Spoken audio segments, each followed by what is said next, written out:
Iran के हमले से दहला इजराइल। ईरान ने दागी इजराइल पर मिसाइलें। देर रात बैलिस्टिक मिसाइल दागी गई है। इजराइल के कई शहरों पर ईरान की तरफ से ये अटैक किया गया है और ईरान ने साफ तौर पर कह दिया कि अभी खेल खत्म नहीं हुआ है। तो ईरान के हमले से एक बार फिर से इजराइल के कई शहर दहल उठे हैं। ईरान ने इजराइल पर एक बार फिर से मिसाइल अटैक किया है, जिसकी तस्वीर सामने आई है।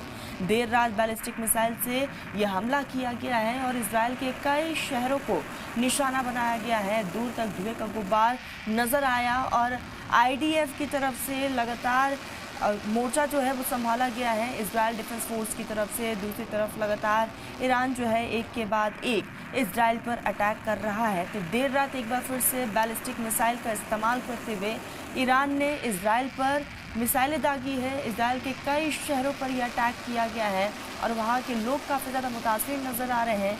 लोगों की परेशानियां लगातार बढ़ती जा रही है और इजराइल के शहरियों में इस वक्त डर और खौफ का माहौल जो है वो साफ तौर पर देखा जा रहा है। तो ईरान की तरफ से एक के बाद एक अटैक किए जा रहे हैं।